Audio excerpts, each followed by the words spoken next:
ಹಾಂ, ಕೆಫೆಗೆ ಬರ್ತಾ ಇದ್ದೀನಪ್ಪ. ಚಿಕ್ಕಪ್ಪ ಒಂದು ನಿಮಿಷ. ಯಾಕವಿ, ಯಾಕೆ ಗಾಬರಿ ಆಗಿದೆ, ಏನಾಯಿತು? ಚಿಕ್ಕಪ್ಪ, ನಾನು ಸಮರ್ಥಕ್ಕೆ ಫೋನ್ ಮಾಡಿ ದೇವಸ್ಥಾನ ಹತ್ರ ಬರೋಕ್ಕೆ ಹೇಳ್ತಿದ್ದೀನಿ. ನಾನು ಅಲ್ಲೇ ಹೋಗ್ತಿದ್ದೀನಿ, ನಿಮ್ಮ ಮನೇಲೇ ಇರಿ. ದೇವಸ್ಥಾನಕ್ಕ ಏನಾಯಿತು? ಚಿಕ್ಕಮಾವ, ಇವ್ರಿಗೊಂದು ಮೆಸೇಜ್ ಬಂದಿದೆ. ಮೆಸೇಜಾ? ಏನಂತ? ಅದು ಬೆಳಗ್ಗೆನೆ ಅಮ್ಮ ಮತ್ತು ರಾಧಮ್ಮ ದೇವಸ್ಥಾನಕ್ಕೆ ಹೋದರು. ಈಗ ಇವ್ರಿಗೆ ನೋಡಿದ್ರೆ ನೋಡಿ ಚಿಕ್ಕಪ್ಪ, ತುಳಸಿ ನೋ ಮೋರ್ ಅಂತ ಮೆಸೇಜ್ ಬಂದಿದೆ.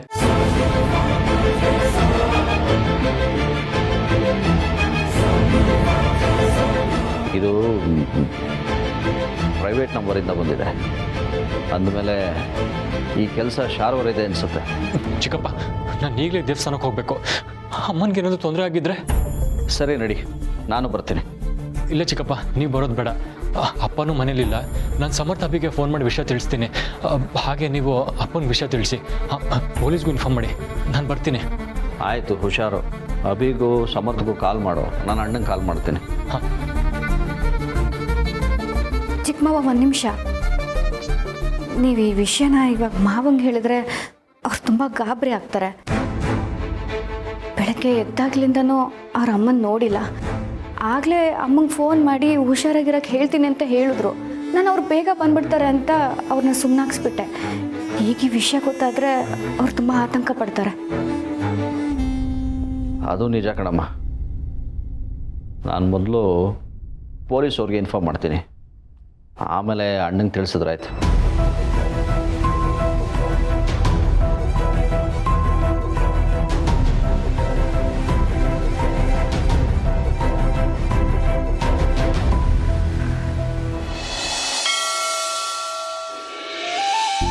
ರಾಧಾ, ನಿಮಗೆ ದೇವಸ್ಥಾನಕ್ಕೆ ಬಂದಿದ್ದು ಖುಷಿ ಆಯ್ತಾ? ಇನ್ಮೇಲೆ ಪ್ರತಿ ವಾರನೂ ನನ್ನ ಜೊತೆ ದೇವಸ್ಥಾನಕ್ಕೆ ಬನ್ನಿ. ನಿಂತ್ಕೊಳ್ಳಿ.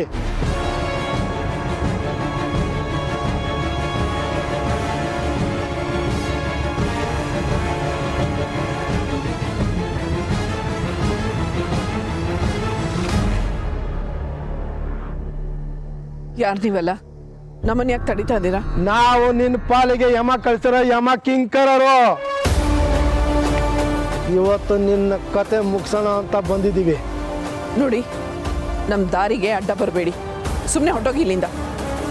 ಓ ಯಮಣಿ, ಇವಳ ಜೊತೆಗೆ ನಿನ್ನ ಕತೆಯನ್ನು ಮುಗಿಸ್ಬೇಕಾಗತ್ತೆ. ಸೈಲೆಂಟಾಗಿ ಸೈಡಲ್ಲಿ ಹೋಗ್ಬಿಡು.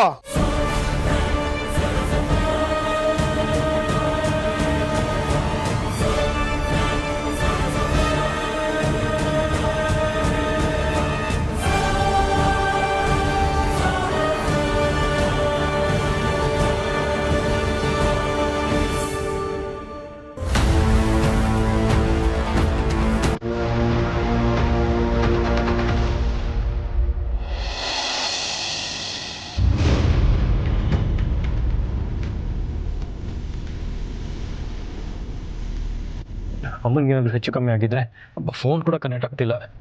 ನನಗೂ ಟೆನ್ಷನ್ ಆಗ್ತಿದೆ ಬ್ರೋ. ಹಾಗೇನೂ ಆಗಿರಲ್ಲ. ಬನ್ನಿ, ದೇವಸ್ಥಾನ ಹತ್ರ ಬೇಗ ಹೋಗಿ ನೋಡೋಣ.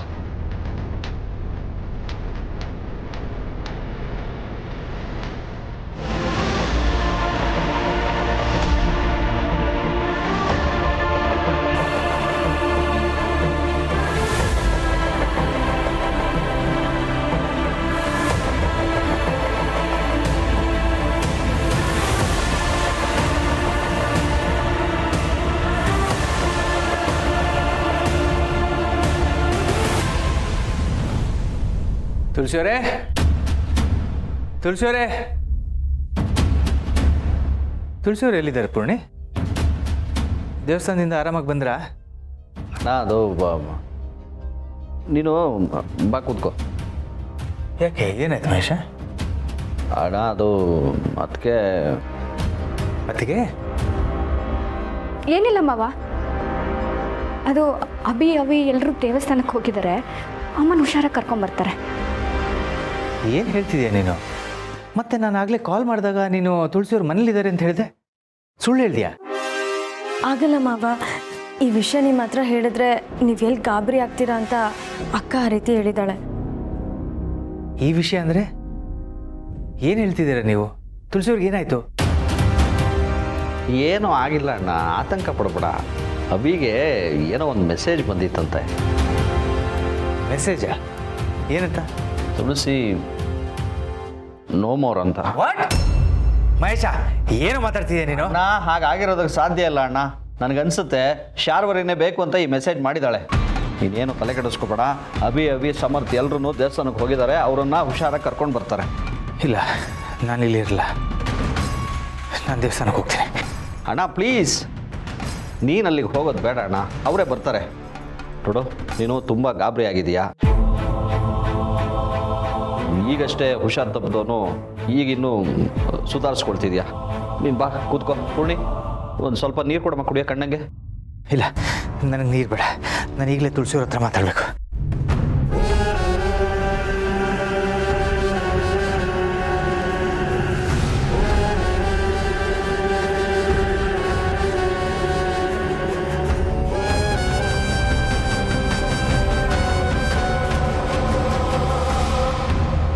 ಯಾರು ಹೋಗಿದ್ದಾರೆ? ಅಭಿ ಸಮರ್ಥ್ ಕೂಡ ಅಲ್ಲೇ ಇದ್ದಾನಲ್ವಾ?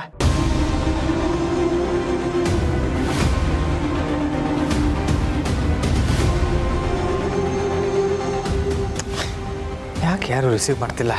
ಅಣ್ಣ ಅವರಲ್ಲಿ ಬ್ಯುಸಿ ಇದ್ರು ಇರ್ಬೋದು. ಇಲ್ಲ, ನಾನು ಹೋಗಲೇಬೇಕು. ಅಣ್ಣ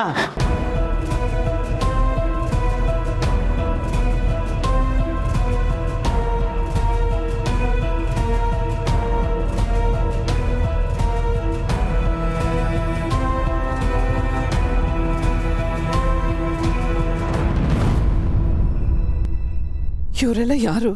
ಇದ್ದಕ್ಕಿದ್ದಾಗೆ ಎಲ್ಲಿಂದ ಬಂದರು? ಅಲ್ಲಿ ರಾಧಾ ಅವ್ರನ್ನ ಒಬ್ಬರನ್ನೇ ಬಿಟ್ಟು ಬಂದಿದ್ದೀನಿ. ಇವರೆಲ್ಲ ಅವ್ರಿಗೇನಾದರೂ ಮಾಡ್ತಾರೋ ಏನೋ. ಮೊದಲು ಮಾಧವ್ ಅವ್ರಿಗಾಗಲಿ, ಅವಿಗಾಗಲಿ ಅಥವಾ ಸಮರ್ಥ್ಗಾಗಲಿ ಯಾರಿಗಾದ್ರೂ ಕಾಲ್ ಮಾಡಿ ಈ ವಿಷಯ ತಿಳಿಸ್ಬೇಕು.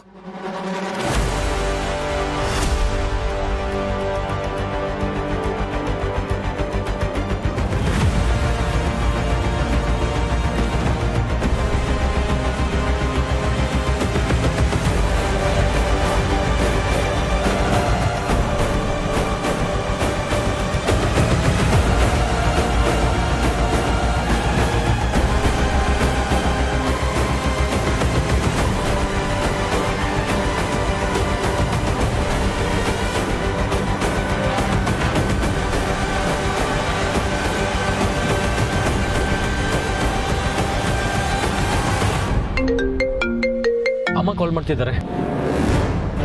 ರಿಸೀವ್ ಮಾಡಿ ಅಣ್ಣ. ಎಲ್ಲ ಓಕೆನಾ ಅಂತ ಕೇಳಿ. ಅಮ್ಮ ಎಲ್ಲಿದ್ದೀರಾ? ಹೇಗಿದ್ದೀರಾ? ನೀವು ಹುಷಾರಾಗಿದ್ದೀರಾ ತಾನೇ? ಹಲೋ ಹಲೋ ಅವಿ, ಅದು ಅಮ್ಮ ಏನಾಯ್ತು? ಎಲ್ಲಿದ್ದೀರಾ? ಏನಾಗ್ತಿದೆ? ಅಮ್ಮ ಹಲೋ, ಕೇಳಿಸ್ತಿದ್ಯಾ? ಅಮ್ಮ ಹುಷಾರಾಗಿದ್ದೀರಾ? ಬ್ರೋ ಏನಾಯ್ತು? ಅಮ್ಮ ಏನು ಹೇಳಿದ್ರು? ಅದೆಲ್ಲ ಓಕೆ ತಾನೆ? ಗೊತ್ತಿಲ್ಲ, ಅಮ್ಮ ಏನೋ ಹೇಳೋಷ್ಟರಲ್ಲಿ ಯಾರೋ ಬಂದರು ಅನ್ಸುತ್ತೆ. ಅಮ್ಮ ನನ್ನ ಬಿಡ್ಬಿಡಿ ಅಂತ ಕಿಚ್ಚಾಡ್ತಿದ್ರು. ಅಮ್ಮಂಗೇನೋ ಖಂಡಿತ ತೊಂದರೆ ಆಗಿದೆ. ನಾವು ಆದಷ್ಟು ಬೇಗ ಹೋಗಿ ಏನಾಗಿದೆ ಅಂತ ನೋಡಬೇಕು. ಸಮರ್ಥ್, ಬೇಗ ಹೋಗು. ಅಮ್ಮಂಗೇನು ಆಗಬಾರ್ದು. ಅಮ್ಮನ ನಾವು ಕಾಪಾಡ್ಕೋಬೇಕು. ನನಗಾಗಲೇ ಅಮ್ಮ ನೋಮೋರ್ ಅಂತ ಮೆಸೇಜ್ ಬಂದಿತ್ತು. ಈಗ ನೋಡಿದ್ರೆ ಹೀಗಾಗ್ತಿದೆ. ತುಂಬ ಭಯ ಆಗ್ತಿದೆ. ಕೈ ಕಾಲೇ ಆಡ್ತಿಲ್ಲ. ಸಮರ್ಥ್, ಬೇಗ ಹೋಗು.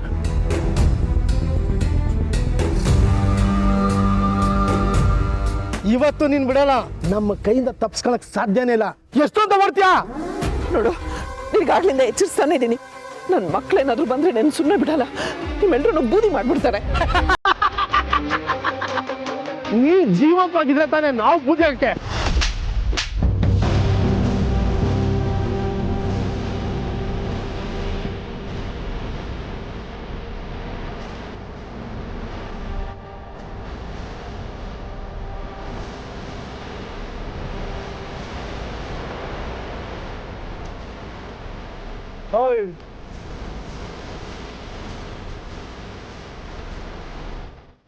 ನೀನು ಮಕ್ಕಳೇ ಅಲ್ಲ, ತ್ರಿಮೂರ್ತಿಗಳಂತ ಬಂದ್ರು.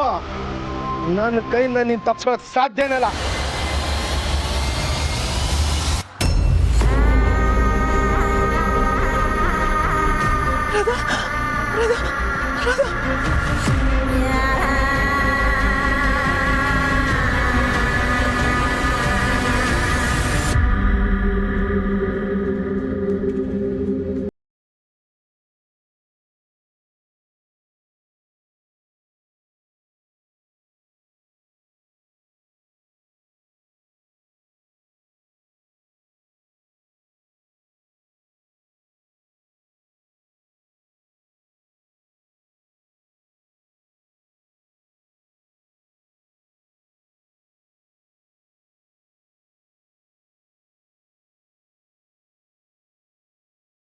ಹೋರಾಡ್ತಾ ಇದ್ದಾರೆ. ಅವ್ರಿಗೇನಾದ್ರೂ ತೊಂದರೆ ಆದ್ರೆ ಅನ್ಯಾಯ ಸತ್ತೋಗುತ್ತೆ, ಸತ್ಯ ಸಮಾಧಿ ಆಗತ್ತೆ. ಹಾಗಾಗಬಾರ್ದು. ಅಮ್ಮನ ಕಾಪಾಡೋ ಜವಾಬ್ದಾರಿ ನಿಂದು.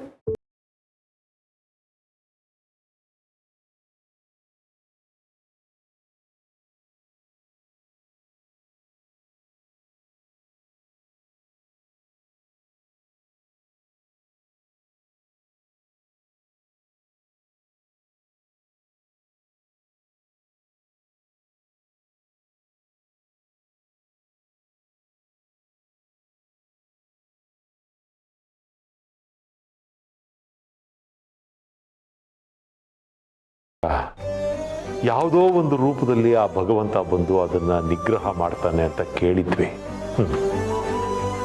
ಆದರೆ ಈ ಶಾರ್ವರಿ ಇಷ್ಟೆಲ್ಲ ಅನ್ಯಾಯ ಮಾಡ್ತಿದ್ರು ದೇವ್ರ ಕಣ್ಣು ಮುಚ್ಕೊಂಡಿದ್ದಾನಲ್ಲ.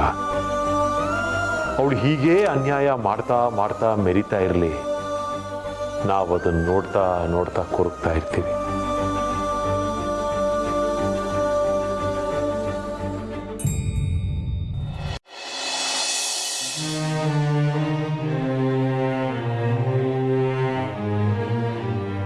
ನನ್ನ ಸೊಸೆ ಎಷ್ಟೇ ಕಷ್ಟ ಬಂದರೂ ಹೇಳ್ತಾ ಇದ್ದಿದ್ದು ಒಂದೇ ಮಾತು, ದೇವರಿದ್ದಾನೆ ಅಂತ.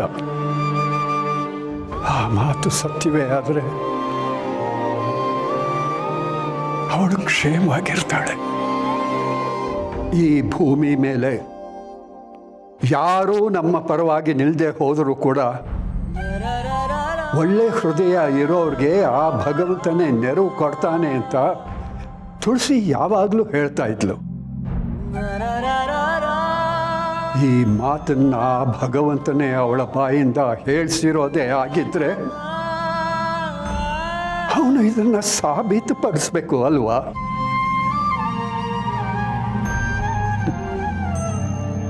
ನಮ್ಮ ತುಳಸಿ ಈ ಮನೆಗೆ ಲಕ್ಷ್ಮಿ ಇದ್ದ ಹಾಗೆ.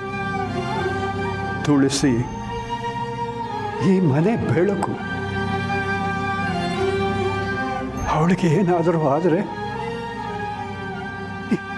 ಈ ಮನೆ ನಂದ ದೀಪನೇ ಆರು ಹೋದ ಹಾಗೆ ಅಲ್ವಾ?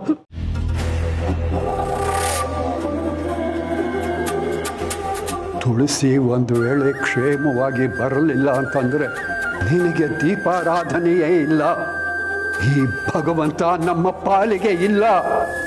ತಾತ, ಹೌದಮ್ಮ, ನಮ್ಮೆಲ್ಲರಿಗೆ ತಾಯಿ ಪ್ರೀತಿ ಕೊಟ್ಟಿರುವಂಥ ದೇವತೆ ಅವಳು. ಅವಳೇ ಇಲ್ಲ ಅಂತಂದ ಮೇಲೆ ಈ ದೇವರಲ್ಲಿ ನಾವು ಯಾಕೆ ನಂಬಿಕೆ ಇಡಬೇಕು? ಇಲ್ಲ ತಾತ, ಅಮ್ಮ ಹೇಳಿದ ಮಾತು ಸತ್ಯ. ಆ ದೇವರಿದ್ದಾನೆ, ಖಂಡಿತವಾಗ್ಲೂ ಇದ್ದಾನೆ. ಒಂದಲ್ಲ ಒಂದು ರೂಪದಲ್ಲಿ ಅವನಮ್ಮನ ಜೊತೆ ಇತ್ತೇ ಇರ್ತಾನೆ.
ಅಮ್ಮ, ನಂಗೇನೂ ಆಗಿಲ್ಲಲ್ಲ? ನನಗೇನೂ ಆಗಿಲ್ಲ ಪಾಪು. ಮೊದಲು ಇವ್ರನ್ನ ಆಸ್ಪತ್ರೆ ಕರ್ಕೊಂಡೋಗ್ಬೇಕು. ನಡಿ ರಾಧಾ, ಅವಿ ನನ್ನನ್ನು ಕಾಪಾಡಕ್ಕೆ ಹೋಗಿ ಇವ್ರಿಗೆಲ್ಲ ಆಗೋಯ್ತು. ರಾಧಾ,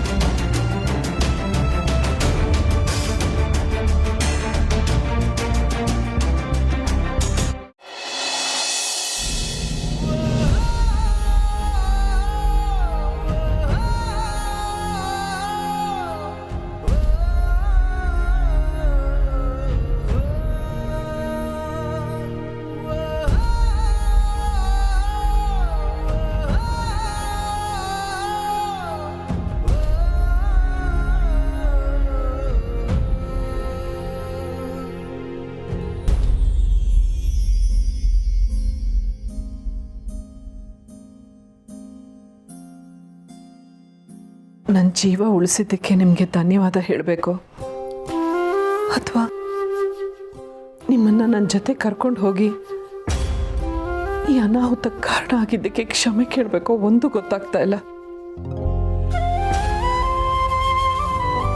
ಆದರೆ ನೀವು ನನ್ನ ಪಾಲಿಗೆ ದೇವತೆ ಆಗಿದ್ದಂತೂ ಸುಳ್ಳಲ್ಲ. ನಾನು ತೋರಿಸಿದ ಪ್ರೀತಿಗೆ ಇಷ್ಟು ದೊಡ್ಡ ಪ್ರತಿಫಲ ಸಿಗತ್ತೆ ಅಂತ ನನಗೆ ಗೊತ್ತೇ ಇರಲಿಲ್ಲ.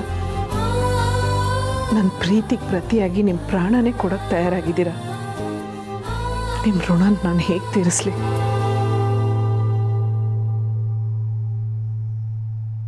ಅಮ್ಮ ನಮ್ಮನೆ ನಂದದೀಪ, ನಮ್ಮೆಲ್ರಿಗೂ ದೇವತೆ. ಅವ್ರನ್ನ ಕಾಪಾಡಿಯವ್ರು ನೀವು ದೇವ್ರಿಗಿಂತ ಹೆಚ್ಚಾಗ್ಬಿಟ್ರಿ.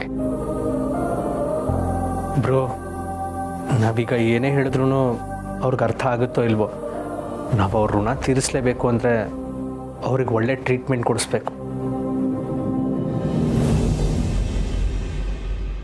ಹೌದು ಅಣ್ಣ, ಅವ್ರು ಆದಷ್ಟು ಬೇಗ ಚೇತರಿಸ್ಕೋಬೇಕು. ಅವ್ರಿಗೆ ನೆನಪಿನ ಶಕ್ತಿನೂ ಬರಬೇಕು. ನಮ್ಮೆಲ್ಲರಿಗೆ ಅವರು ಕೂಡ ಎಲ್ಲರ ಜೊತೆ ಮಾತಾಡ್ದ ಖುಷಿಯಾಗಿರ್ಬೇಕು. ಎಲ್ರೂ ಮೆಚ್ಚಿಸ್ಬೇಕಂದ್ರೆ ಚೆನ್ನಾಗಿ ಮಾತಾಡಬೇಕು ಅಂತಾರೆ. ಆದರೆ ಇವರು ಏನು ಮಾತಾಡ್ದೇನೆ ಮನೇಲಿರೋರು ಎಲ್ಲನೂ ಮೆಚ್ಚಿದ್ದಾರೆ. ಮೌನಕ್ಕೆ ಮುಕ್ತತೆಗೆ ಅಂತ ಶಕ್ತಿ ಇರುತ್ತೆ ದೀಪಿಕಾ. ಇನ್ನೊಬ್ರನ್ನ ಹೊಗಳಿ ಹೋಲಿಸ್ಕೊಬೋದು ಅಥವಾ ಭಯಪಡಿಸಿ ಹೋಲಿಸ್ಕೊಬೋದು. ಅದೂ ಆಗಿಲ್ಲ ಅಂದರೆ ಮರಳು ಮಾಡೋ ಮಾತುಗಳಾಡಿ ಹೋಲಿಸ್ಕೊಬೋದು. ಆದರೆ ಇವ್ರ ಪ್ರೀತಿ ತುಂಬಿರೋ ಕಣ್ಗಳಿಂದನೇ ನಮ್ಮನ್ನೆಲ್ಲನೂ ಹೋಲಿಸ್ಕೊಂಡ್ರು. ಅವ್ರು ನಮ್ಮೆಲ್ರೂ ಹೊಲಿಸ್ಕೊಂಡಿದ್ದು ಮಾತ್ರ ಅಲ್ಲ, ಅವ್ರು ನಮ್ಮೆಲ್ರೂ ತುಂಬ ಹಚ್ಕೊಂಡಿದ್ದಾರೆ. ನಮ್ಗೆಲ್ರಿಗೂ ನೀವು ಅಂದ್ರೆ ತುಂಬ ಇಷ್ಟ. ನನಗೂ ನೀವೆಲ್ಲರೂ ಇಷ್ಟ.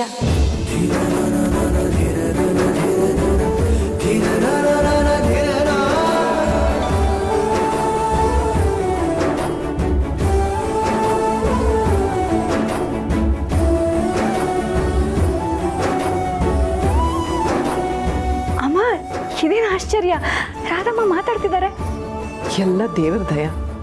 ಅವ್ರು ಇದೇ ರೀತಿ ಚೆನ್ನಾಗಿ ಮಾತಾಡಿ ಅವ್ರ ನೆನಪಿನ ಶಕ್ತಿ ಎಲ್ಲ ಮತ್ತೆ ಬಂದರೆ ಸಾಕು. ಹೌದು ಅಮ್ಮ, ಇವ್ರ ತಲೆಗೆ ಪೆಟ್ಟಾಗಿರೋದಕ್ಕೆ ಡಾಕ್ಟ್ರು ಟ್ರೀಟ್ ಮಾಡಿದ್ದಾರೆ. ಹಾಗೆಯೇ ಇವ್ರಿಗೆ ಹಳೆದೆಲ್ಲ ನೆನಪಾಗೋ ಸಾಧ್ಯತೆ ಕೂಡ ಇದೆ ಅಂತ ಹೇಳಿದ್ದಾರೆ. ಅಷ್ಟಾದರೆ ಸಾಕು, ದೇವ್ರಿಗೆ ಅಭಿಷೇಕ ಮಾಡಿಸ್ತೀನಿ. ನನ್ನ ಜೀವ ಉಳಿಸಿದ್ದೀರಾ. ಇನ್ನು ಮುಂದೆ ನಿಮ್ಮ ಜೀವನ ಚೆನ್ನಾಗಿರಬೇಕು ಅಂತ ಆ ದೇವರಲ್ಲಿ ಬೇಡ್ಕೋತೀನಿ.